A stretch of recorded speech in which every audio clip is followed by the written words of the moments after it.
L'histoire vraie ou pas de Pierre Bellemare. L'art contemporain prend parfois des formes pour le moins subversives. Ainsi, vous rappelez-vous peut-être de l'œuvre Merda di Artista, réalisée en 1961 par l'Italien Piero Banzoni, composée de 90 boîtes de conserve hermétiquement fermées, prétendues contenir les excréments de l'artiste, étiquetés, numérotés et signés. Ça se vend. 50 ans plus tard, les artistes contemporains ne sont pas en reste et certains poussent les limites de la bienséance à l'extrême pour se faire remarquer.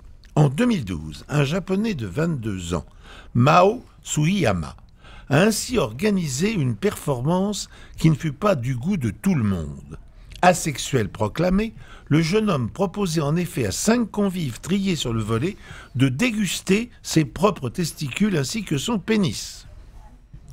Pour avoir le privilège de figurer dans ce tableau vivant, puisque l'œuvre, les amateurs recrutés via Twitter devaient tout de suite débourser la somme de 20 000 yens, soit l'équivalent de 200 €, pas très cher.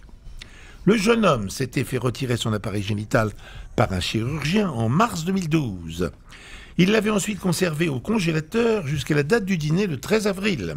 Attablés avec l'artiste, les 5 convives ont pu observer un chef cuisinier préparer ce mets artistique atypique. Ils ont ensuite mangé les attributs du jeune homme, assaisonnés au persil avec des champignons. C'est chouette, non? C'est vachement. Alors le but de cette performance était d'attirer l'attention sur les minorités sexuelles du Japon, a expliqué Mao Sugiyama, qui a lui-même goûté à son sexe. C'est normal, au moins des choses. La base.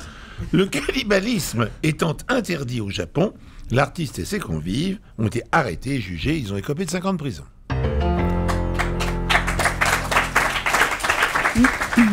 Alors, qui croit à cette histoire de pénis avec des champignons? Alors, Valérie Bélaïne. Alors, je crois à tout. Je crois effectivement à cette performance. Il me semble en avoir entendu parler. Je crois même qu'il y a un autre étudiant en art contemporain qui avait, lui, vendu sa virginité en estimant que c'était une performance, etc. En revanche, je ne crois pas à la peine de prison. Donc voilà, c'est la chute qui me gêne. Vous connaissez l'histoire? Oui, l'histoire est vraie, mais la sauce, à mon avis, c'est pas ça. C'est pas les champignons. Les rognons, ça va avec des sauces de vin, tout ça, etc. Mais non, le persil, j'y crois pas. Oui, merci, c'est très sympa, ça, en tout cas. Jean-Luc. Moi, je crois qu'on peut faire, on peut proposer de faire manger son sexe et ses testicules. Je l'ai vu dans Masterchef, mais pour le reste, je n'y crois pas. Je crois pas à la peine de prison non plus. Francis Huster. Ah non, mais c'est trop horrible, c'est pas possible. Pierre Bellemare, est-ce que cette histoire était fausse? Alors, dans cette histoire, tous les détails, tout est absolument vrai. Ah. Sauf la fin, en effet, ils n'ont pas été inquiétés. J'avais raison. Eh ben voilà, bien joué Manu. Europe 1, les pieds dans le plat. Tous les jours, 10h30, 12h30. Cyril Hanouna.